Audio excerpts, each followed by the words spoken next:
Welcome to this very special edition of the KAJ Masterclass Live, the show which ensures that you profit from your time spent here with experts, either through their industry insights, information, or simply learning from them. And today we have with us Deborah Laurel. She is a leadership expert, and she has been a workplace learning and performance improvement consultant for over 45 years, taught for the Executive Management Institute of the University of Wisconsin-Madison School of Business for 30 years, and works with the national and international organizations that are not seeing the results they want because their managers do not know how to create and maintain a positive and supportive work environment where employees want to stay and do their best. Lots of problems there. So we'll learn from her in that backdrop about the critical skills managers lack and how to fix them. And we'll learn the proven framework to create a supportive environment where employees want to stay and do their best work.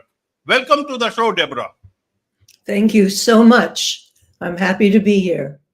You're welcome. Welcome to the show, Deborah. Welcome to India in this online form. And I'm sure not just in India, but a lot of people across the globe will benefit. A lot of organizations across the globe will benefit from what we are going to talk right now. We'll talk about fixing bad managers and stopping turnover in organizations. We'll talk about all this. But before that, let's learn a bit about your journey, your background, your story, so that the audience knows who they are listening to.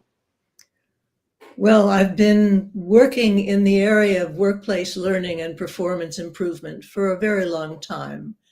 I started because I saw and experienced bad managers. And as a matter of fact, I had a bad manager who treated me so poorly, I was stressed.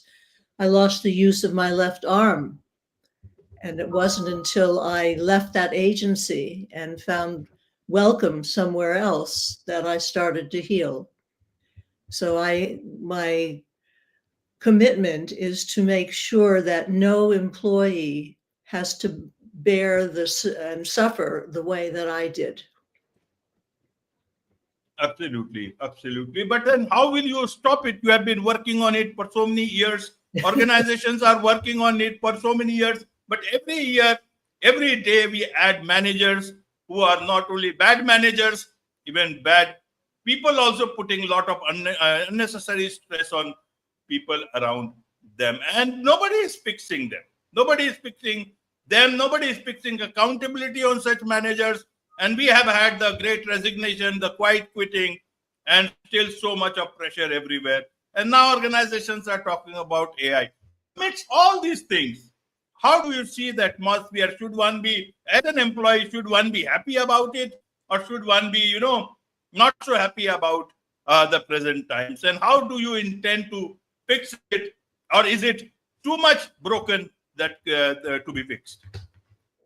Well, if I thought it was too much broken to be fixed, I would be very sad.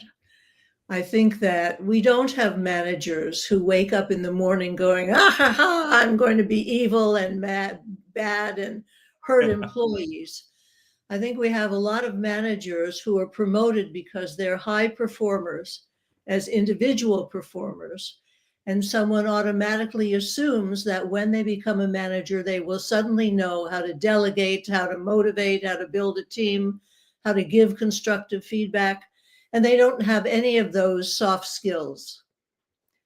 And so the problem becomes organizations who are unwilling to recognize that when employees aren't performing well, when their morale is low, when they are leaving, the organizations don't tend to step back and say, okay, why?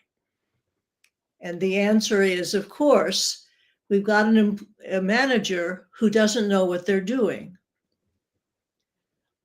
So right now, employees can be replaced.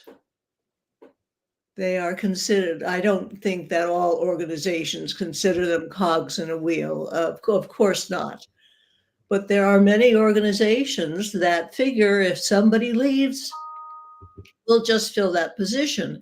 They're forgetting that when someone leaves, particularly when it's a seasoned employee, they're losing institutional organizational knowledge.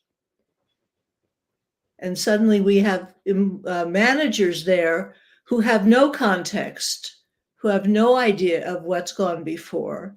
And not that what has gone before is always great, but it's helpful to learn from people who've made mistakes. And with regard to AI, I'm not an expert in that field by any means at all. But there are certain things that AI probably can't do. And that's one thing is empathy. One thing is emotional intelligence. And those are the kinds of skills that managers need to have.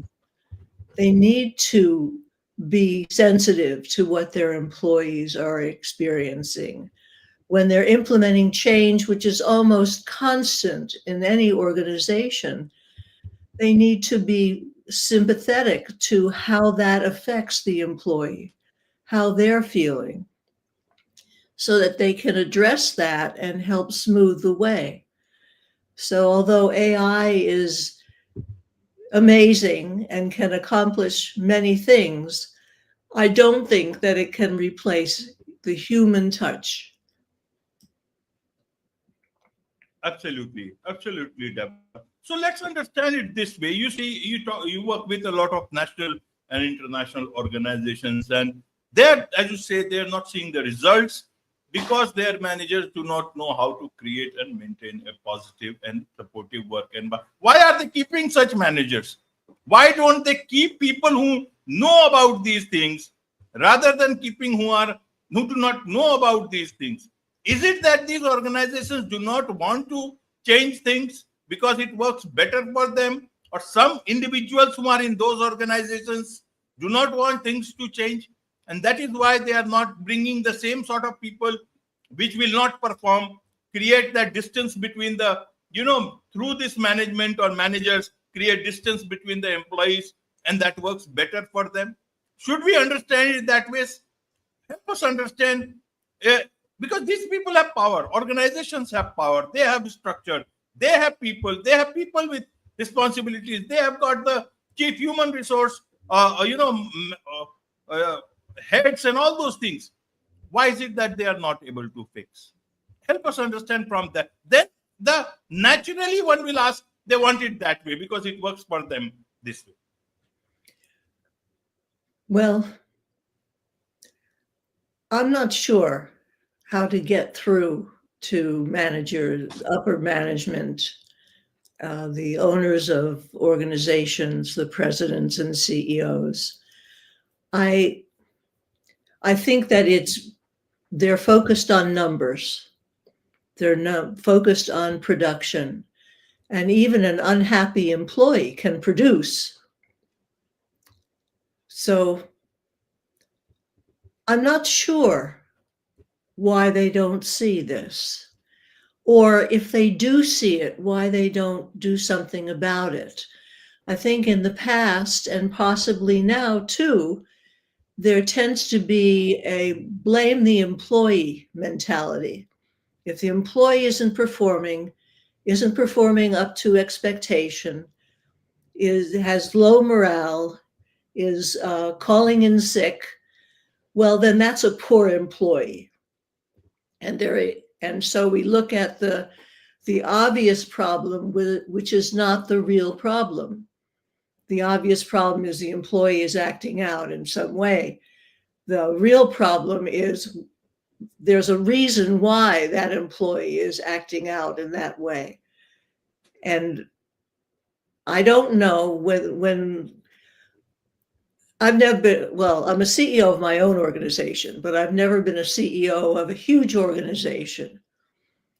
And my guess is that it's easier to blame the employee than to look at yourself, look at your management team and say, oh my God, we've got problems here.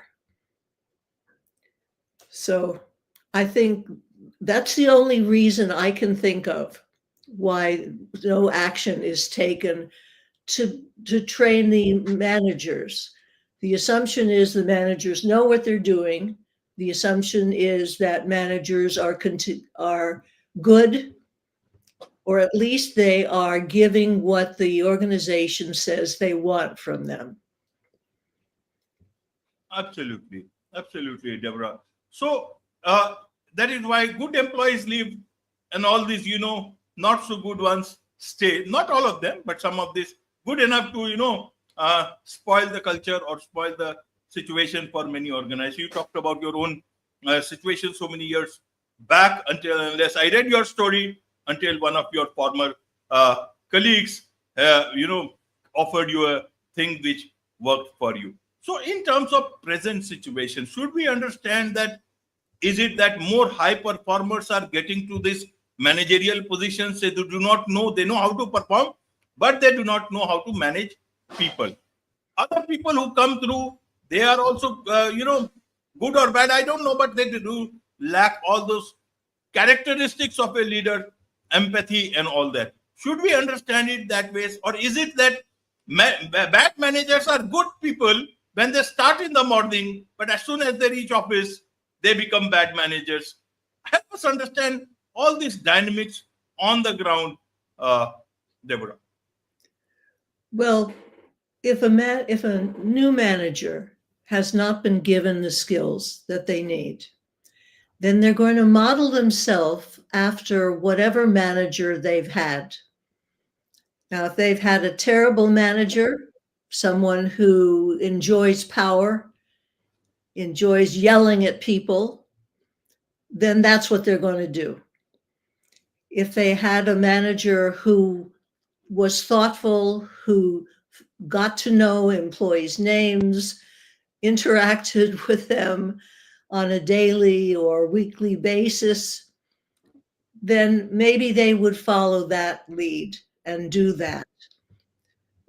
It's not to say that there are hundreds of bad managers in an organization. I mean, it's highly unlikely that that's the case. But whoever is at the top of the pyramid, the owner, the upper management, the CEO, sets the tone. And if that person is not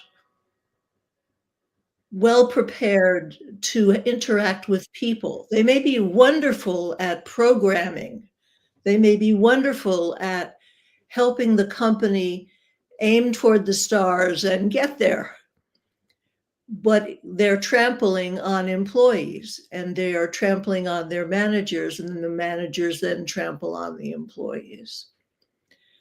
So it's an organizational culture that we really need to be looking at. And I think it's hard for us to step back as individuals and say, okay, what am I doing wrong? What's really happening here?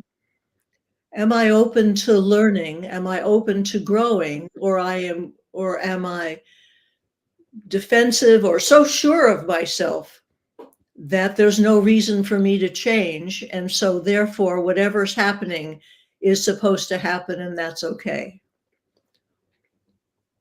Absolutely. So, for in terms of a bad manager, how should we know, or how do we know that it's a bad manager? It means on the outside, they will all be well dressed up. They are looking very good. But then, how do I know? And many of them will talk very well. How does one recognize that this person is a bad manager? Help us understand from that point of view, from an employee point of view. Well, I'm going to take it from the standpoint of the human resources, if they are large enough to have a human resources manager. If that human resources manager, is having to refill the same positions over and over again, that's one indication. If employees are filing grievances, that's another indication. If employees are continually calling in sick, then that is another indication, not if one or two, but if a number of them are, if this is always a pattern of what's going on, then we have to look beyond whether it's an individual employee situation or there's a pattern, and that pattern indicates that there's some problem with the management. If you are an employee who is feeling highly stressed because of the job, and it's not because it's necessarily a stressful job. I mean, I'm not talking about emergency technicians or things like that, where stress would be part of the job. But if there's an inordinate amount of stress because they're not being given clear instructions, they're being held to standards that aren't articulated to them. So we've got managers who say, well, I'll know it when I see it. And the poor employee is in limbo, wondering, okay, what am I supposed to do? When is it due? What should it look like?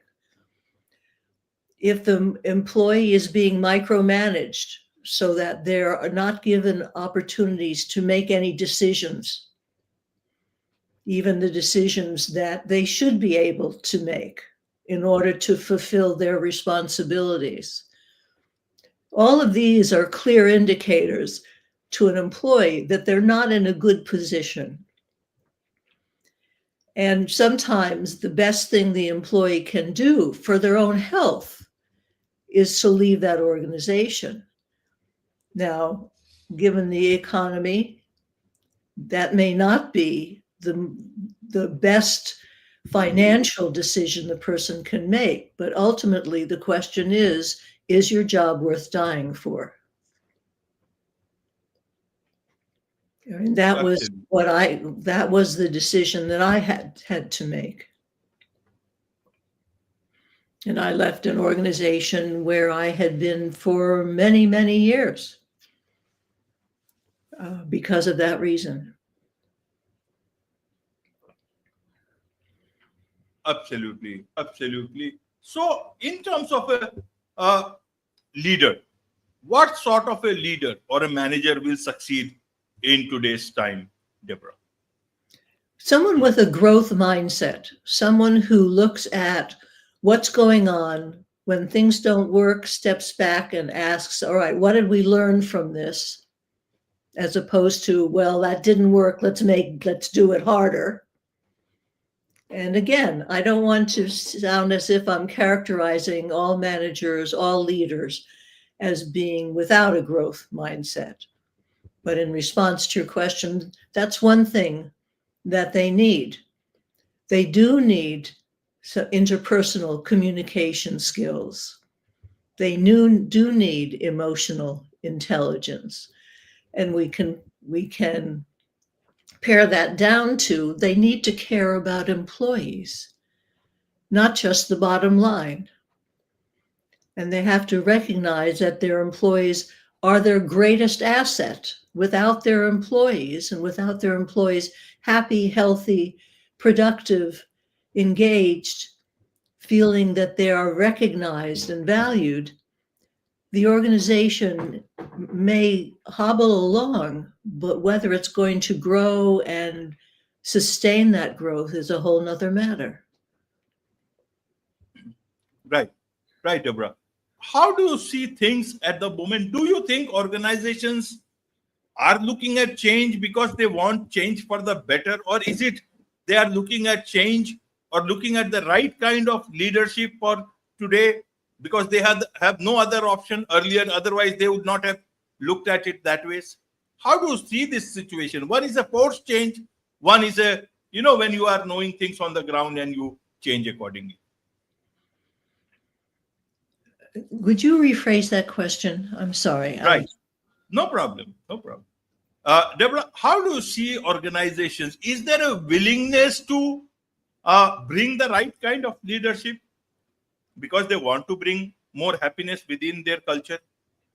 Or is it that because they are not able to fill positions or they find wrong sort of people for their organization because nobody good wants to come in, that they are being forced to bring that change? So is there a willingness to change, or is it that they are being forced to change in terms of getting the right kind of leadership within organizations? I'm talking about the management people. I I doubt if they're being forced to change. Some organizations are very, very clear about where they stand and what they stand for. And that is not the employees. It's not even the customers. If you look at the mission statements of a number of organizations, I think,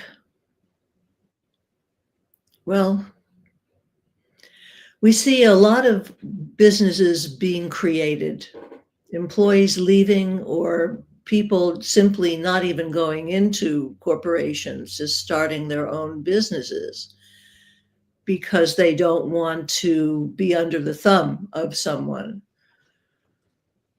Whether or not those folks are paying attention to what employees need is a question. We're all individuals. We all have our own backgrounds, our own beliefs. And so some are going to be open and concerned about employees. Others are going to be so worried about keeping the company going that they don't think about what the engine of that the employees are the engine that keeps the company going. So I can't answer your question with one broad stroke because there isn't a broad stroke. Absolutely. Let's look at it this way. The new generation who are getting into the workforce, they look at life differently, work differently, want much more work-life balance. They have seen what Great Resignation has been all about, may have been part of it, thinking about it, digital nomads and all. How should organizations look at engaging this people? Because they will be the prime people they will have around them. Only a bit of more, elderly people from the past. How do you see this part? How do organizations bring the right kind of managers to handle this new generation? Well, one, they've got to recognize that this new generation will not tolerate certain behaviors. Although there's other parts of this new generation who is desperate for learning and growing and will stay with an organization if those opportunities are afforded them. But they don't have any need to be loyal to organizations. So the growth-minded, perceptive managers, leaders of the organization, are going to recognize that their management style may or may not be conducive to keeping those employees, to attracting those employees, and may change. And I'm sure many of them are. Then there are others who are very set in, it worked before, it's going to work again. The employees just need to bend to that. They don't run the business, we run the business. So we're going to address it that way. And if there's someone who doesn't like it, that's a poor employee, and we deal with poor employees in a certain way. They're cutting their nose to spite their face. I didn't say that right, but you know what I mean. Because they're not getting an influx of new, thoughtful, brilliant people. So. Absolutely. Talking of bad managers, ineffective managers, many a times when we talk, that image that gets created is mostly a man. But with a lot of women also getting into the workforce, getting into positions of, power. We talk a lot about women empowerment. a lot of people nowadays also deal with, bosses who are women. But people generally don't talk to it publicly because they will be perceived differently, but they do talk in private.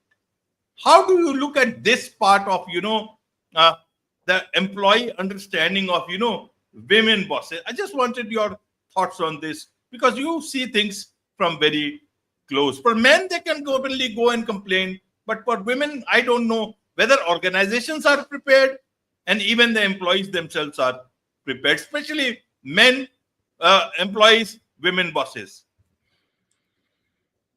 Well, that's traditionally been difficult. It's difficult. It has been difficult for some men to have a woman manager.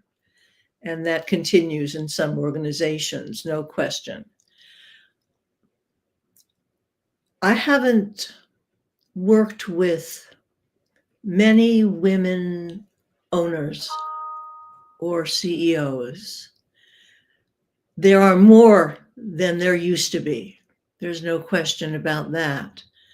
And some of them are fantastic, just as there are male CEOs who are fantastic. And some of them are not. And some of them have a chip on their shoulder. This is true of men also. So I am uncomfortable saying that there is any particular difference in women as they lead and men as they lead. For a long time, women emulated men.